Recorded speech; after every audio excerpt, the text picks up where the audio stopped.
જાસર અને additional CP sir ચૈતન્ય મંડલિક sir દ્વારા રાજકોટ શહેર ક્રાઇમ બ્રાન્ચને મિત્ર સંબંધી ગુનાઓ અટકાવવા માટે અને જૂના અનડિટેક્ટેડ ગુના શોધવા માટે સૂચના કરવામાં આવેલ હતી. તે અન્વયે ક્રાઇમ ડીસીપી શ્રી ભરત બસિયા સાહેબના માર્ગદર્શન હેઠળ પીઆઈ શ્રી એસ ચાવડા સાહેબ, પીઆઈ શ્રી મનોજ દામોર સાહેબ અને પીઆઈ શ્રી ચિરાગ જાદવની ટીમો કાર્યરત હતી. એમાં પીઆઈ શ્રી એસ ચાવડા સાહેબની ટીમના પીએસઆઈ એસ એમ રાણા સાહેબને એક બાતમી મળી હતી કે 2012ની સાલમાં હોસ્પિટલ ચોક ઠાકર હોટલ પાછળ જે શેરીમાં એક લૂંટનો બનાવ બન્યો હતો 14 વર્ષ જૂનો. એમાં ભાગબટાઈનો એક વિવાદ ચાલતો હોય અને ભાગબટાઈના પૈસાને લઈને એક માણસો જે છે આરોપી જે છે એક જગ્યાએ ભેગા થયેલા હોય તો ટીમ દ્વારા ત્યાં રેડ કરવામાં આવેલ હતી અને 3 આરોપીઓને એ ડિવિઝન પોલીસ સ્ટેશનના જે અનડિટેક્ટેડ લૂંટના ગુના હતા એમાં 2.5 લાખ જેવી રોકડ રકમ સાથે એમની અન્ય અટક કરવામાં આવેલ છે અને 2012નો જે ગુનો છે એ ડિટેક્ટ કરવામાં આવેલ છે.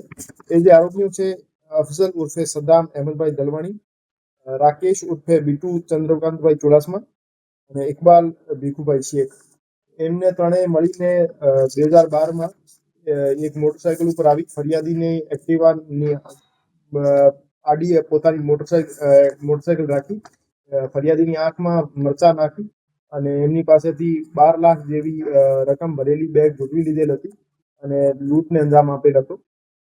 તો એ બાબતે પ્રનગરમાં એક ગુનો દાખલ થયો હતો અને ત્યારથી એ ગુનો અનડિટેક્ટેડ હતો.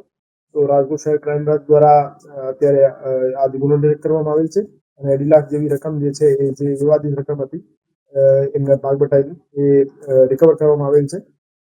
અફઝલ ઉર્ફે સદ્દામ દલવાણી વિરુદ્ધ અગાઉ પણ ગુના દાખલ થયેલા છે. 5 ગુના એના વિરુદ્ધ ટોટલ ઈગુસ્કોપમાં દર્શાવે છે, જેમાં એક ચોરીનો ગુનો, એક ખંડણીનો, એક મારામારીનો અને બીજા પ્રોહિબિશનના ગુના છે. અને રાકેશ ઉર્ફે બીટુ ચુડાસમા જે છે એના વિરુદ્ધ જુનાગઢમાં 2 પ્રોહિબિશન એક્ટ હેઠળ ગુના દાખલ થયેલા છે અને આરોપી ઇકબાલભાઈ શેખ વિરુદ્ધ રાજકોટ શહેરમાં જુગારધારાના 3 ગુના દાખલ થયેલા છે.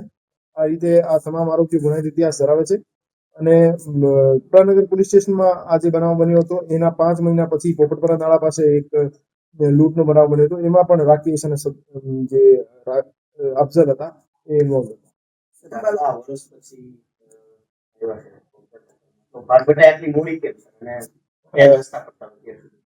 એ જે આરોપીઓ છે 3 આરોપીઓ એ તે વખતે સદ્દામ ઉર્ફે અફઝલ જે આરોપી હતો એમને પૈસાની જરૂરિયાત હોવાથી એને બીજા આરોપીઓ પાસેથી 2.5 લાખ રૂપિયા વધારે લીધા હતા, જેને એમના ભાગમાં આવતા હતા એના કરતા 2.5 લાખ વધારે લીધા હતા.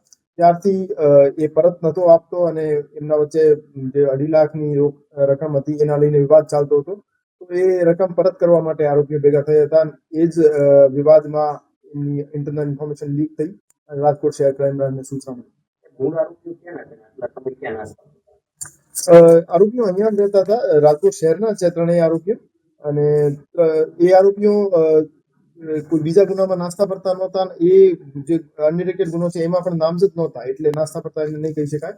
એ ગુનો અનડિટેક્ટેડ હતો તો એટલે આરોપી કોન્ફિડન્ટ હતા કે એમને કોઈ નહીં પકડી શકે. રાજકોટ જ રહેતા કે લૂંટ કરીને પેલા બહાર વહી જતા આવું કોઈ પ્રાથમિક વિગતમાં ના, જ્યારથી ગુનો અનડિટેક્ટેડ હતો ત્યારથી રાજકોટ જ રહેતા હતા. જે રીતે મેં બતાવ્યું એ ડિવિઝનમાં લૂંટ કર્યા પછી પ્રનગરમાં પણ એ બંને આરોપીઓએ લૂંટ કરી હતી. એ લૂંટમાં પકડાઈ ગયા હતા પણ ત્યારે એ ડિવિઝન વાળો ગુનો ડિટેક્ટ નતો થયો. અત્યારે ગુનો ટોટલ 3 આરોપી ઇન્વોલ્વ છે, જેમાં અફઝલ ઉર્ફે સદ્દામ, રાકેશ ચુડાસમા અને ઇકબાલ ભીખુભાઈ શેખ.